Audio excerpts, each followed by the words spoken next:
수학은 어떤 컨텐츠로 공부하는지도 중요하고 어떻게 공부하느냐도 중요한 과목입니다. 여러분이 시행착오를 겪을 시간을 줄여드리기 위해 다 떠먹여 드리겠습니다. 이 영상이 길지만 끝까지 듣고 그대로 공부하면 좋은 결과가 있을 거라고 확신합니다. 바로 시작할게요. 기출까지의 컨텐츠 추천, 엔제 추천, 실무 추천, 등급별 공부법 정리 및 쿼리 추천 이 순서로 진행하겠습니다. 타임라인 보고 원하는 부분부터 보셔도 괜찮습니다.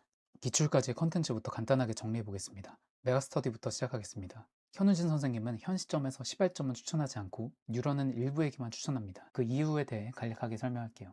뉴런도 6월 모의고사 전에 들었다면 너무 좋은 강의입니다. 사실 7월 중으로 완강했어도 어찌저찌 괜찮다고 할 수 있겠습니다. 그런데 지금 듣기에는 좀 강의가 무겁고 특히 3에서 4등급 대가 지금 뉴런을 들으면 끝이 안 나는 경우가 있습니다. 소화를 제대로 못한다고 해야 될까요? 지금 시기에 3에서 4등급은 중요한 것부터 먼저 학습해야 되는데 뉴런이 이런 공부법엔 좀 안 맞거든요. 그래도 내가 3, 4등급인데 이미 뉴런을 듣고 있거나 듣고 싶은 마음이 있다면 뉴런을 1회 독에 100% 소화한다는 마음을 내려놓는다면 괜찮습니다. 나중에 모르면 또 봐야지 이런 마인드로 빠르게 1회 독을 끝내는 게 좋아요. 뉴런 1회 독 후 수분감에서 애매한 문제, 틀린 문제만 발췌해서 듣거나 기출문제집 혼자 돌리는 식으로 기출을 빠르게 돌리는 게 좋습니다. 육모 1컷에서 2등급인데 이때까지 수학 각 잡고 공부해 본 적 없고 내가 수학 강의를 들어본 적 없다. 그래서 실전 개념 같은 거 좀 익혀보고 싶다. 이런 경우엔 뉴런이 또 상당히 괜찮은데 뉴런 듣고 기출문제집 혼자 푼 뒤에 엔제 실무하는 것을 권장합니다. 다음으로 김기현 선생님 강의 설명드리겠습니다. 파운데이션이랑 킥오프는 제가 4에서 5등급 이하에게 일반적으로 많이 추천하는 강의입니다. 이후 기출생각집 2, 3점에서 애매한 문제, 틀린 문제만 강의 듣고 아이디어 들어주시면 돼요. 그 이후 기출생각집 4점을 하셔도 되고 혼자 기출문제집 풀어도 괜찮습니다. 내가 6월 모의고사 기준으로 3에서 4등급 정도라면 아이디어 후 기출생각집 4점 진행하시면 됩니다. 기출생각집은 전문항 해설을 들을 필요는 없습니다. 발췌해서 들어주시면 돼요. 기출생각집 대신 다른 기출문제집으로 대체하셔도 괜찮습니다. 양승진 선생님은 기출코드 추천드립니다. 해설을 보면 이해가 잘 되는데 내가 문제를 보고 뭘 해야 되는지 매번 생각을 잘 못하는 경우에 들으면 효과적인 강의입니다. 2컷에서 3등급 중 이런 케이스가 종종 있는데 이럴 때 추천합니다. 기출코드 이후엔 기출을 복습하면서 엔제를 풀어보세요. 엔제 배운 것들을 적용하는 연습을 계속해야 됩니다. 이미지 선생님은 4에서 5등급 이하의 경우 세젤시, 미친 기분 시작편, 피루시, 신발끈 도형 특강, 2에서 3등급 정도라면 미친 개념, 미친 기분 완성편 이렇게 추천드립니다. 미친 기분 완성편은 생략하고 혼자 기출문제집 풀어도 괜찮습니다. 강의를 듣는다면 필요한 부분만 발췌해서 들어주시고요. 여기서 미친 개념 아이디어 비교해주세요 이런 질문이 나올 수 있는데 그냥 본인이 가지고 있는 패스에 따라 둘 다 보유하고 있다면 OT 맛보기 강의 들어보고 더 집중되는 강의를 골라주시면 됩니다. 김범수 선생님은 스타팅 블루 추천합니다. 1컷에서 2등급에게 제가 가장 추천하는 강의예요. 필기노트 보면서 복습하기도 좋고요. 다만 문제들이 어려워서 3등급 정도 실력이라면 듣기 좀 어렵습니다. 물론 해설을 들어도 이해가 안 되는 문제들은 일단 넘기면서 듣고 이후 기출문제집 한 번 돌린 다음에 나중에 한 번 더 듣는다는 느낌으로 어찌저찌 들을 수는 있습니다. 뉴런이나 아이디어, 미친 개념 등의 실전 개념 강의를 이미 수강한 경우라면 수투 미적 체계가 없다고 느껴지는 경우 수투 미적 서브를 들어볼 만해요. 6모 4등급 이하라면 아예 추천하지 않습니다. 독학서는 현 시점 추천하지 않습니다. 기출문제집은 시대인재 복수의 한한기와 시대 기출 추천합니다. 둘의 장단점이 있는데 이 영상에서 하나하나 다 짚고 넘어가긴 어렵고 둘 다 좋으니 택일 하시면 됩니다. 시대 기출은 코어 위주로 먼저 보시면 되고 격전 파트가 생겼을 때 그 파트 모어로 쭉 푸는 식으로 활용하면 좋습니다. 이 영상을 늦게 봐서 공부할 시간이 극도로 부족한 경우엔 시대 기출 코어만 하는 것을 추천합니다. 엔제 정리하겠습니다. 엔제는 강의가 있는 엔제와 강의 없는 엔제 이렇게 크게 두 분류로 나눌 수 있습니다. 동일한 문제 퀄리티라면 강의가 있는 경우가 낫다고 봅니다. 강의 없는 엔제의 경우 해설의 퀄리티가 안 좋은 경우가 꽤 있어서 이해하는데 시간이 오래 걸리는 경우가 좀 있거든요. 강의를 전문항 다 들을 필요는 없고 애매하다 싶은 문제, 막힌 문제 위주로만 들으셔도 괜찮아요. 지금은 특히 시간이 너무 소중한 시기잖아요. 그래서 강의가 있는 엔제에 조금 더 보너스 점수를 줬다는 점을 미리 말씀드립니다. 수학 엔제는 사실 좋은 컨텐츠들이 워낙 많아요. 그래서 엔제를 위해 굳이 인강 패스를 살 필요는 없습니다. 그리고 좋은 엔제가 워낙 많은데 단순히 난이도 분류만 해드리진 않을 거고 제가 생각했을 때도 좋고 남들도 많이 추천하는 컨텐츠부터 소개해드리겠습니다. 먼저 강의가 있는 엔제부터 설명드리겠습니다. 메가스터디에서는 현우진 선생님의 드릴 5, 6, 7 추천합니다. 자본의 힘이 붙으면 컨텐츠가 고퀄리티로 나온다는 걸 그대로 보여주는 엔제라고 생각합니다. 드릴은 그냥 국밥 같은 엔제라서 그냥 믿고 푸는 엔제라고 보시면 되겠습니다. 올해 나온 드릴이 2027 드릴이고요. 드릴 7입니다. 작년 건 드릴 6이고요. 시간상 엔제를 풀 여유가 많이 없어서 이 중 하나만 본다면 드릴 7만 보시면 되고 두 개를 풀 수 있다면 드릴 6 하시고 드릴 7 하시면 됩니다. 참고로 드릴 6이 드릴 5, 7보다 쉬워요. 특히 드릴 5, 7은 난이도가 좀 있으니까 첫 엔제로 추천하진 않고 다른 엔제들 좀 풀어보고 드릴 푸는 걸 추천합니다. 대성마이맥에서는 이미지 선생님의 엔티켓 시즌 1, 2, 한성원 선생님의 4의 규칙 이렇게 추천드립니다. 엔티켓 시즌 1, 2는 처음 엔제를 시작하는 학생들이 풀기에 딱 좋은 엔제라고 보시면 되겠습니다. 2에서 3등급 정도 학생들의 첫 엔제로 제일 무난하다고 생각합니다. 4의 규칙은 올해부터 시즌 1, 2가 통합되었습니다. 엔티켓보다는 4의 규칙이 조금 더 어렵다고 생각하시면 되고 1컷에서 2등급 정도의 첫 엔제로 4의 규칙이 무난하게 괜찮다고 생각합니다. 다음으로는 강의 없는 엔제입니다. 시대인재 북스의 이혜원 엔제 시즌 1, 2 그리고 9월 이후 출시되는 트렌드 추천합니다. 이혜원 엔제 시즌 1, 2는 어렵지만 뻔한 느낌이 아니라 낯선 문제를 경험하기에 좋은 엔제라고 설명드리면 될 것 같아요. 난이도가 좀 있어서 드릴처럼 다른 엔제들을 좀 풀어본 뒤에 시작하는 것을 추천합니다. 트렌드는 육모, 구모 경향이 반영되는 시즌 3 느낌이라고 보시면 됩니다. 9월 21일부터 배송하는 것으로 예정되어 있습니다. 당연히 아직 출시 전이라 저도 문제를 보진 못했습니다만 이혜원 엔제는 믿고 보는 엔제라 여러분도 믿고 구매하셔도 될 것 같습니다. 저도 웬만하면 수학 수업할 때 넣을 것 같아요. 다음으로는 설맞이 아카이브 시즌 1, 2입니다. 강의가 없지만 해설이 너무 좋아서 강의가 없다는 단점을 충분히 커버하고도 남는 엔제입니다. 해설 가독성도 좋고 해설을 읽으면서 실력을 올리기 좋은 엔제입니다. 시즌 1 같은 경우는 4의 규칙이랑 대충 비슷비슷하다고 생각하시면 될 것 같아요. 다음으로는 지인선 시즌 1, 2입니다. 해설 아래에 해당 문제를 풀 때 알아두면 좋은 인사이트를 정리해둔 게 마음에 들어요. 막혔을 때 확인하기 좋은 핵심 발상 및 첫 접근법을 제시해둔 것도 좋았습니다. 여기에 좀 보너스 점수를 줘서 1티어 엔제로 설정했습니다. 지인선 시즌 1은 난이도가 높지 않은 엔제 쪽이라고 보시면 됩니다. 4의 규칙 설맞이 시즌 1 정도의 난이도 엔제를 하나 더 보고 싶다면 지인선 시즌 1을 추가해보세요. 지인선 시즌 2 같은 경우는 하프 모의고사 형태라 보너스 점수가 좀 있어요. 난이도가 꽤 높다는 건 감안하시면 좋을 것 같고 지인선 엔제는 종종 뭔가 지인선 엔제 같다 하는 느낌을 주는 문제들이 있거든요. 그걸 참신하다라고 생각하는 학생들이 유독 좋아하는 것 같아요. 개인적으로는 하프 모의고사의 장점을 살리기 위해 이미 다른 난이도 있는 엔제들도 좀 보고 실력을 키우고 난 뒤에 추가하면 좋을 것 같다고 생각합니다. 사실 여기까지 소개한 엔제도 적은 게 아니라서 차고 넘치긴 합니다만 수학 엔제는 좋은 콘텐츠들이 많아서 추가로 할 엔제들 더 설명드릴게요. 지금까지 엔제들보다는 사람들의 인지도 혹은 추천도가 떨어질 수는 있습니다. 메가스터디에서는 현우진 선생님의 드릴드 2 추천합니다.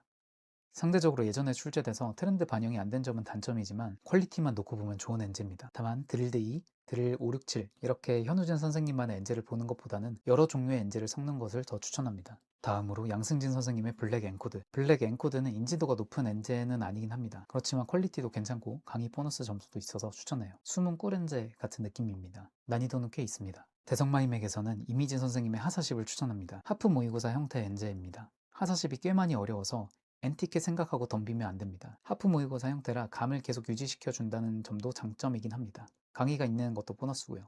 이것도 지인선 시즌 2처럼 실력을 좀 올린 뒤에 보는 것을 추천합니다. 김범준 선생님의 허들링은 강의가 완강되면 시작하세요. 굳이 강의가 완강되지 않았는데 시작할 이유가 전혀 없습니다. 한성원 선생님의 허룡점정, 강의가 있어서 보너스 점수 있고요. 난이도는 꽤 어려워요. 무난하게 좋은 엔제라기보다는 다른 엔제를 많이 풀어보고 실력도 많이 올랐을 때 풀면 좋은 엔제입니다. 정병호 선생님의 빅포텐 시즌 1, 2 수투 미적분 계산을 쭉쭉 밀고 나가는 문제를 좀 풀고 싶다. 이런 경우 추가해 볼 만합니다. 모든 문제가 계산이라는 건 아니고 상대적으로 그런 문제의 비율이 높다는 겁니다. 근데 시즌 2는 좀 어려워서 시즌 1만 하셔도 괜찮습니다. 강의 없는 엔제로는 설레임, 격차 엔제, 헤일로 엔제 추천드립니다. 설레임 엔제는 무난하게 괜찮은 엔제입니다. 1티어에 있는 엔제에 비해 아쉬운 부분은 좀 있긴 해요. 좀 애매한데 싶다가 좋은 문제들이 반갑게 중간중간 튀어나오는 느낌입니다. 난이도가 쉽진 않습니다. 다른 엔제들 먼저 추가하고 풀 거 없으면 그때 추가해보세요. 격차 엔제와 헤일로 엔제는 무료 배포 엔제입니다. 격차 엔제는 9문항으로 된 하프 모의고사 형태로 2회분이 있습니다. 총 18문제라 문제가 많진 않아서 추가하는데 큰 부담이 없고 해설을 읽으면서 얻을 게 많은 엔제입니다. 개인적으로는 매우 고평가하는 엔제입니다. 1티어 엔제에 넣지 않은 이유는 제 추천도가 떨어져서 그런 게 아니고 아직 인지도가 1티어급이 아니라서 그런 거라 웬만하면 추가해 보는 것을 추천합니다. 격차 엔제 해설과는 또 다른 관점으로 설명하고 싶은 내용들이 있어서 아예 주요 문제 해설 강의를 만들어서 업로드해 볼까 하는 생각도 있습니다. 다음으로는 헤일로 엔제입니다. 총 40문제로 구성되어 있습니다. 문제 퀄리티는 좋긴 한데 해설을 너무 간단하게만 써둔 점이 아쉬워서 추천 라인업에서 아예 뺄지 말지 고민을 많이 했습니다. 그래도 과외를 받고 있거나 질문을 받아줄 사람이 있다면 적극 추천합니다. 이것도 격차 엔제와 마찬가지로 해설 강의를 찍어볼까 고민 중이긴 합니다. 실무 정리해 보겠습니다. 먼저 올해 과외하면서 엔제 위주로 쫙 보느라 2027 실무는 직접 풀어본 게 몇 개 안 되긴 합니다. 그래서 실무는 지금까지 데이터 기반으로 추천드릴게요. 이혜원, 설맞이, 히든카이스, 킬링캠프 얘네들은 구하기 쉽고 누적 평판도 꾸준히 좋은 실무입니다. 구할 수 있다면 서바, 강케이도 좋습니다. 여기에 교육청 모의고사, 더프, 서프 이런 것도 더하면 수능까지 풀기에 충분한 양이 됩니다. 비슷한 맛에 적응하는 걸 최대한 피하는 목적으로 실무는 한 시리즈를 골라서 쭉 풀지 말고 여러 실무를 섞어서 푸는 걸 추천합니다. 그리고 무료 실무 중에 퀄리티 좋은 것들이 있거든요. 이런 것들은 제가 종종 칼럼이나 영상으로 소개드리겠습니다. 자, 이제 등급별로 쿼리 추천 및 공부법 정리를 해보겠습니다. 순서는 고정 1등급, 1컷에서 2등급, 2에서 3등급 정도, 4에서 5등급 이하 이 순서로 설명드리겠습니다. 본인 등급에 해당하는 설명이 나올 때까지 일단 그냥 다 순서대로 들어주시면 됩니다. 내가 4에서 5등급 이하라고 타임라인을 조정하지 마시고 그냥 쭉 들어주시면 됩니다. 위에서 설명한 공부법이 아래에도 적용되거든요. 먼저 고정 1등급입니다. 사실 고정 1등급도 급이 나뉘긴 합니다. 고정 1등급이긴 하지만 96점에서 100점 정도 수준은 아닌 경우만 언급할게요. 88에서 92점 정도의 실력에서 점수를 한 단계 더 올리고 싶다면 1일 1실무 하는 것을 강력하게 추천합니다. 이 정도 실력의 학생이라면 시간을 많이 주면 대부분의 문제는 거의 다 맞출 수 있습니다. 그런데 시간이 모자라서 점수가 좀 덜 나오는 겁니다. 실무를 통해 시험 운영 연습, 그리고 엔제와 기출을 통해 좀 더 효율적인 풀이, 돌아가지 않는 풀이를 연구하시는 게 좋아요. 실무 활용법은 나중에 따로 컨텐츠로 만들어 볼 건데 지금 아주 간단하게만 언급할게요. 핵심만 말씀드리면 막힐 때 너무 오래 고민하지 않고 넘기는 연습을 하는 게 중요합니다. n분 동안 못 풀면 넘어가야지, 이런 본인만의 기준을 만드는 것이 매우 중요합니다. 빠르게 한 바퀴를 돌리면서 풀 수 있는 것들은 다 풀고 막힌 문제들은 n분 고민해보고 넘기면서 한 바퀴를 돌린 뒤에 남은 시간 동안 막혔던 문제 중 해결 가능성이 높은 것부터 트라이 하시면 됩니다. 자세한 건 나중에 칼럼이나 영상으로 따로 만들어 볼게요. 오늘 영상은 대부분 그 이하 등급대가 볼 거라 궁금한 점은 댓글로 남겨주세요. 그리고 1등급 초반 때는 하루에 수학 4시간 이상 투자하는 것을 추천합니다. 반대로 수학만 하는 경우도 종종 있는데 국어 고정 1등급 아니면 국어에 시간 많이 쓰세요. 수능은 밸런스 조절이 핵심입니다. 다음으로는 1컷에서 2등급입니다. 기출 좀 했더니 1컷에서 2등급 나온 학생이 있고 기출 이후 엔제 실무를 꽤 많이 풀었는데 고정 1등급 벽을 못 넘는 경우가 있어요. 이 두 경우를 나눠서 설명하겠습니다. 아직 엔제를 거의 안 풀었는데 1컷에서 2등급 정도 나온 학생들은 엔제를 많이 풀면서 낯선 상황을 많이 경험하고 아, 이럴 땐 이렇게 해야 되는 거구나, 이렇게 하나하나 발상 재료를 더 쌓으면 됩니다. 엔제 풀다가 한 10분 정도 막히면 바로 막힌 부분 해설을 보고 다시 문제에 도전하시면 됩니다. 현 시점에서 막히면 30분에서 1시간 진득하게 고민하는 것은 비추천합니다. 양적 확대를 해야 성적이 잘 올라요. 그리고 아직 기출 준킬러랑 킬러 중에서 제대로 못 푸는 문제들도 좀 있을 텐데 엔제와 기출 병행하면서 진행해 주시면 됩니다. 실무는 주 1에서 2회 정도 진행하는 것을 추천합니다. 이제 엔제 실무를 꽤 많이 풀었는데 고정 1등급으로 도약하지 못한 경우에 대해 말해볼게요. 이런 경우 고정 1등급으로 넘어가려면 공부법 교정이 상당히 중요합니다. 어떻게 교정해야 되는지를 전부 이 영상 안에 다 담을 수는 없겠지만 제가 3월에 이미 업로드한 수학 영상으로 핵심만 먼저 설명드린 뒤에 마저 설명드리겠습니다. 이미 보셨던 분들은 건너뛰셔도 괜찮습니다. 안녕하세요, 아틀사우입니다. 이번 영상에선 수학 문제를 대하는 태도에 대해 설명드리려고 합니다. 제가 거의 10년째 수학 수업을 하면서 항상 먼저 강조하는 내용입니다. 첫 번째는 조건 파악이에요. 조건을 있는 그대로 꼼꼼히 파악하는 건 너무 당연한 얘기겠죠. 문제에서 준 조건들은 써먹으라고 준 거니까 누락 없이 파악하셔야 됩니다. 그런데 사실 누락 없이 조건을 파악하는 게 쉽지가 않아요. 여러 이유가 있지만 대표적인 건 조건을 해석하는 것 자체가 어려운 경우입니다. 딱 봤을 때 이게 뭐라는 거지? 이런 느낌을 주는 조건들도 있고, 조건들을 결합해서 의미를 찾아내야 할 수도 있어요. 수식을 그래프로 해석해야 될 수도 있고, 반대로 그래프를 식으로 표현해야 될 수도 있죠. 또 겉보기엔 단순한 조건인데 하나의 조건이 여러 의미를 담고 있을 수도 있어요. 이렇게만 말하면 좀 뜬구름 잡는 느낌이 들잖아요. 이따가 문제를 풀면서 더 설명드릴게요. 일단은 누락 없이 조건들을 사용하는 것이 중요하다, 이 정도로만 이해해도 괜찮습니다. 두 번째는 왜 이렇게 풀어야 되는지 생각하기입니다. 어떤 문제를 푸는 알고리즘이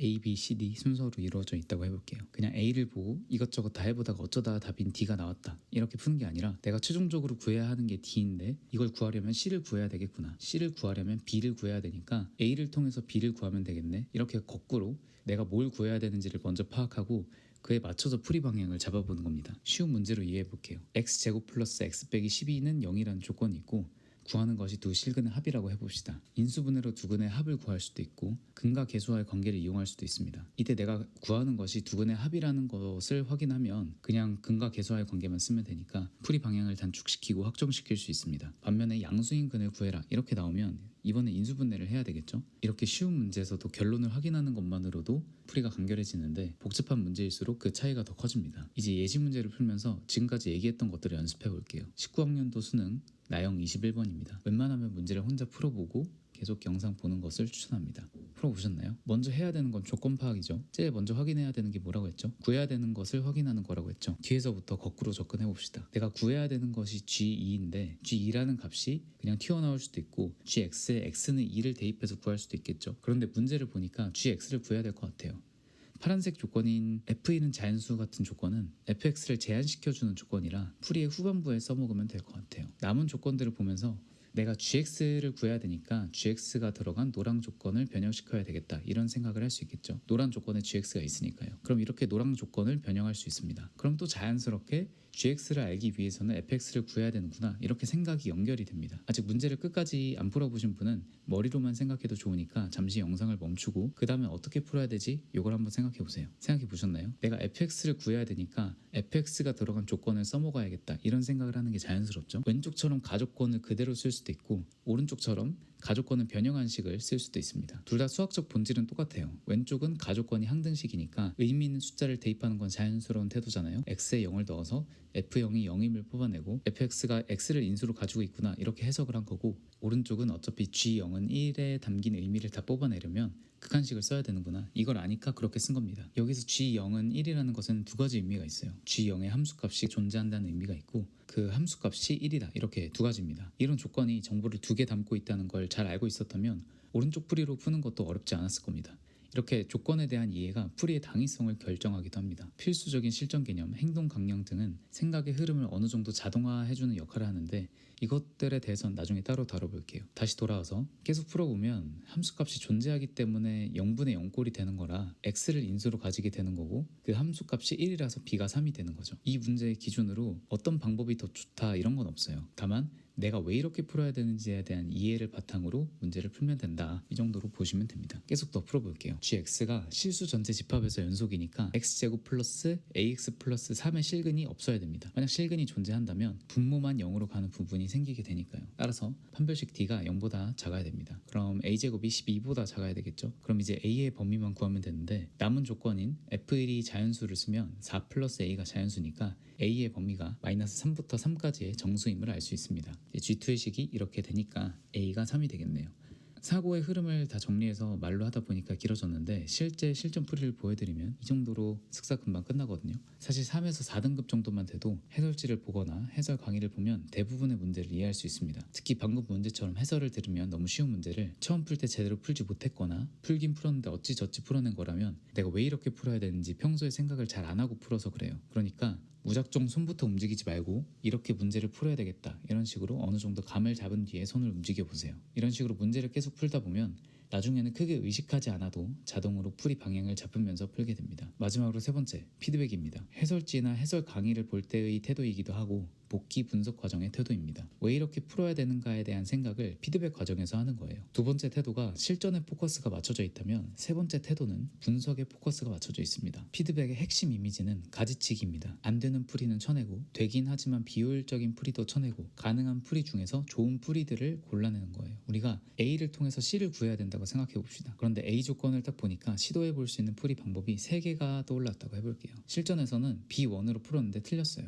근데 해설을 보니까 B2로 진행을 했어요. 해설을 보니까 이해도 아주 잘 됩니다. 특히 강의력의 선생님이 좋은 강의를 볼 때 와, 이 선생님 강의력 대박이네, 완전 쉽게 이해된다, 이렇게 공부를 끝내는 경우가 많아요. 근데 여기서 공부를 끝내면 안 됩니다. 여기서 공부를 끝내면 다음에 또 B1으로 풀어서 틀려요. 왜 해설에서는 굳이 B2로 진행했을까? B1, B3로는 문제를 풀 수 없는 걸까? 이런 고민을 반드시 해보셔야 됩니다. 고민을 해보니까 B1은 잘못된 생각이었어요. 그럼 내가 왜 B1으로 생각했을까? 앞으로 이런 생각을 안 하려면 어떻게 해야 될까? 이런 고민을 하셔야 됩니다. 5개념이 있었을 수도 있고 실전 개념이 부족일 수도 있고 조건 간 연결을 제대로 못했을 수도 있죠. 뭐가 됐든 이런 생각을 굳혀야 다음에 이런 상황에서 B1을 떠올리지 않아요. B3는 풀어보니까 답이 나왔어요. 그런데 문제 해결 과정이 B2에 비해 과하게 복잡했고 일반적인 틀로 푼 것도 아닌 것 같아서 비효율적인 풀이라고 생각을 했어요. 그럼 실전에서 B2로 풀기 위해 B1이나 B3로 가지 않고 B2로 가는 이유를 찾아야 됩니다. 이런 식으로 피드백 단계에서 가지치기를 하시면 돼요. 여기까지 해내야 문제가 변형되어도 풀 수 있는 힘이 생깁니다. 실전에서는 모든 풀이 방향, 모든 케이스를 다 분석하듯 점검할 필요는 없고 그렇게 할 수도 없습니다. 실전에서 정해진 시간 내에 정답을 구할 가능성이 가장 높아 보이는 방향을 따라서 풀면 되는 거니까요. 그런데 피드백 과정에서는 이런 식으로 분석을 하는 것이 좋아요. 여기까지 수학 문제를 대하는 태도 3가지였습니다. 보고 오셨나요? 문제 양을 많이 늘렸는데도 자주 보이는 문제점은 다음과 같습니다. 문제 피드백을 제대로 안 해요. 답지 보면 항상 이거 아는데, 기출에서도 했는데, 저번에도 비슷한 거 틀렸는데, 이게 반복됩니다. 엔제 피드백을 제대로 한다는 것은 이 문제가 기억이 가물가물할 때 다시 봐도 제대로 된 풀이로 풀 수 있게 나의 풀이 체계를 업데이트하는 겁니다. 2달 뒤에 다시 풀면 내가 원래 잘못 풀었던 대로 똑같이 풀 것 같다? 이건 제대로 피드백한 게 아니죠. 가지치기를 제대로 안 한 겁니다. 반드시 나의 풀이 체계를 진화시키기 위한 정리를 하셔야 됩니다. 정리 후 해당 파트만 몰아서 수정된 풀이 체계를 체화할 수도 있고, 노트 등에 정리한 뒤 반복해서 체화하는 것도 좋은 방법입니다. 어느 정도 공부량이 쌓였고 해설 보면 다 이해도 되고 봤던 건데 이런 생각이 든다면 그때부터는 양적 확대보다 피드백 분석에 더 초점을 두세요. 틀렸던 문제도 다시 풀어보면서 내가 제대로 공부하고 있는지 점검하세요.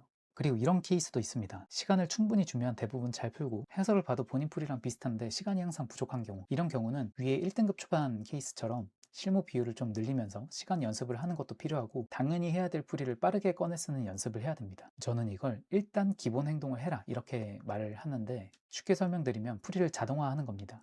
예를 들어 세변의 길이를 알고 있는 삼각형, 그럼 일단 고민 없이 코사인 법칙을 기계적으로 쓰는 거죠. 이미 알고 있는 풀이를 빠르게 꺼내 쓰는 연습이 필요합니다. 고민을 이리저리 하다가 코사인 법칙을 쓰는 것과 바로 코사인 법칙을 쓰는 건 분명한 차이가 있어요. 그런데 그냥 맞았으니까 동그라미 이러고 넘어가니까 이게 교정이 잘 안 되는 경우가 있습니다. 그리고 낯선 조건을 관찰하고 이해하는 법, 이런 것도 더 설명드리고 싶긴 한데 시간상 일단 이번 영상에선 여기까지만 다뤄볼게요. 그리고 본인은 기출을 웬만하면 잘 풀고 잘 안다고 생각하겠지만 원래 아는 만큼 더 보인다고 더 딥하게 기출을 파는 것을 권장합니다. 내가 실력이 늘었다고 생각할 때마다 한 번씩 더 보세요. 기출은 거의 완벽한 이해 플러스 완벽한 암기 둘 다 되어야 합니다. 지금은 기출이 너무 질린다면 잠시 쉬었다가 나중에 다시 보세요. 아직도 바로바로 풀이가 떠오르지 않는 준킬러 킬러가 있다면 과할 정도로 분석하시고요. 다음으로는 2에서 3등급입니다. 보통 실전 개념 강의 하나 듣고 기출은 대충 풀어본 기억은 있는 이런 학생들이 제일 많이 분포하고 있습니다. 여러분의 목표는 기출 분석을 제대로 하는 겁니다. 특히 기출을 보긴 봤는데 준킬러에서 킬러 기출을 풀어보라고 하면 제대로 못 푸는 경우가 많아요. 아마 대부분 실전 개념 강의를 한 번 이상 봤을 텐데 혹시 아직 강의를 본 적이 없다면 미친 개념, 스타팅 블록, 뉴런, 아이디어, 기출 코드 중 택일 하시고 빠르게 완강하고 보세요. 타 강의를 들었더라도 뭔가 체계가 없는 것 같다 이런 생각이 든다면 스타팅 블록이나 기출 코드 듣는 것도 괜찮습니다. 굳이 다시 들을 필요가 없는 것 같다면 다음 단계로 넘어갈게요. 효율을 위해 5개념 기출을 먼저 회차별로 진행하세요. 22 육모부터 27 육모까지 16회분의 평가원 기출을 먼저 풀어볼 겁니다. 시간 재면서 실전 연습도 하고, 특히 내가 비킬러 쉬운 4점에서 버벅거렸던 파트가 있다면 꼭 피드백 후 해결하세요. 단순히 맞추는 것에만 집중하지 마시고 빠르게 풀 수 있는지를 점검하셔야 됩니다. 쉬운 4점까지를 빠르게 풀어야 준킬러 킬러 풀 시간이 나옵니다. 기출을 풀면 틀리는 문제들, 모르는 문제들이 생겨날 텐데 이런 문제들은 해설 강의나 기출 강의, 기출 문제집 등의 도움을 받아 해결하시면 됩니다. 이렇게 5개년 기출, 준킬러부터 킬러까지 모든 문제를 달달 암기할 정도로 무한 반복을 해주세요. 그 이후에는 아직 안 푼 기출들을 한 학기나 시대의 기출 코어 혹은 강사 기출 강의로 해결하시면 됩니다. 그러다가 기출 기억이 많이 나는 것 같아서 공부가 잘 안 되는 것 같아요 이런 느낌이 들면 MTK 시즌 1, 2와 기출을 병행하시면 됩니다. 이후 4회 규칙, 설맞이 시즌 1, 지인선 시즌 1, 이 정도만 보셔도 1컷에서 2등급 정도로 업그레이드 되는데 충분합니다. 그리고 실무는 5개년 기출이 좀 된 것 같다 싶을 때부터 주 1회 정도만 진행하시면 됩니다. 마지막으로 4에서 5등급 이하의 경우 수학은 개념이지 하면서 기초만 하다가 망하는 케이스가 많아요. 시험에 자주 나오는 것들, 필요한 것부터 공부하자, 이걸 계속 되뇌이면서 공부하셔야 됩니다. 시험에 자주 나오는 것들을 어떻게 알 수 있을까요? 기출 문제를 풀면서 반복되는 것들 위주로 먼저 머릿속에 박아 넣으시면 됩니다. 중요한 것들부터 공부를 하자는 이 말이 되게 상식적인데 이렇게 공부를 하는 경우가 생각보다 드물어요. 공부를 하다 보면 여러 가지 실전 개념, 행동 강령 등을 배우게 됩니다. 내 실력에 맞는, 내 상황에 맞는 것부터 흡수해야 되는데 강의의 모든 것을 100% 흡수하려다 보니까 체하는 경우가 많아요. 특히 중하위권, 하위권 학생들이 어려운 강의를 고르는 경우에 이런 현상이 많이 보입니다. 알면 매우 유용한 개념도 있지만 알아도 거의 써먹을 일이 없는 것들도 많고, 정리해두면 좋은 개념들이지만 노베이스에겐 과한 경우도 있습니다. 나에게 필요한 것과 필요하지 않은 것들을 구분하고 중요한 것만 하면서 다음 단계로 넘어가는 것이 매우 중요합니다. 구분을 혼자 하기 어려우면 일단 어려운 건 넘기고 나중에 기출을 볼 때 반복되는 것들 위주로 먼저 흡수하세요. 별로 안 중요한 것까지 다 흡수하려 하다 보면 기출 한 번도 못 보고 9편까지 질질 강의만 끌고 가게 됩니다. 이제 강의 커리큘럼을 설명드릴게요. 대성마이맹 이미지 선생님, 메가스터디 김기현 선생님 둘 중 택일 해보세요. 앞에서 말씀드렸지만 그냥 취향대로 고르시면 됩니다. 이미지 선생님을 골랐다면 도형특강, 신발끈은 일주일 안에 빠르게 들어주세요. 이후 세제시 빠르게 완강하세요. 워크북은 스킵하셔도 됩니다. 다음으로 미친 기분 시작편을 쭉쭉 푸시면 되는데 강의를 전부 듣지 말고 발췌해서 들어주세요. 한 번에 안 풀렸다, 모르겠다, 애매하다 싶은 문제들 위주로 들어주시면 됩니다. 그 다음에 미친 개념까지 빠르게 완강하세요. 김기현 선생님을 고른 경우에도 마찬가지입니다. 파운데이션 상하부터 킥오프까지 빠르게 들어주세요. 이후 기출생각집 2, 3점을 풀면서 강의는 필요한 부분만 발췌해서 들어주시고요. 그 다음에 아이디어를 들어주시면 됩니다. 여기까지는 필수고 강의는 하루에 최소 5강은 듣는 것을 추천합니다. 강의를 다 듣고 난 다음엔 바로 다음 커리로 넘어가는 게 아니라 5개념 평가원 기출을 회차별로 풀면서 해설을 들으면 이해가 되는 준킬러까지 무한 반복하는 것을 추천합니다. 22육모부터 27육모까지 총 16회인데 솔직히 이것만 무한 반복해도 성적 급상승합니다. 이게 거의 엑기스거든요. 4에서 5등급을 뭘 해야 된다? 나에게 당장 필요한 공부를 해야 된다. 그게 뭐다? 5개념 기출이다. 근데 혼자서는 준킬러에서 킬러 다 정복하기 어렵기 때문에 이후 미친 기본 완석편, 기출생각지 4점, 한한기나 시대기출 독학 넷 중 하나의 커리를 다시면 됩니다. 여기까지 수학 커리큘럼 추천 및 공부법 정리였습니다. 영어 영상 반응이 좋아서 수학 영상도 열심히 만들어 봤습니다. 이후 국어 영상도 최대한 빠르게 준비해서 업로드 하겠습니다. 국어까지 올린 뒤에 이번 영상에서 시간상 다루지 못했던 수학 꿀팁들 조금씩 다뤄보겠습니다. 그리고 제가 운영하는 네이버 카페에 엔제 추천표를 정리해 놓고 이번 수학 영상 관련해서 자주 묻는 질문에 대한 답변 및 보충 칼럼을 추가할 테니 궁금하신 분들은 고정 댓글 링크 참고하시면 됩니다. 구독, 좋아요, 댓글은 항상 큰 힘이 됩니다. 감사합니다. 끝.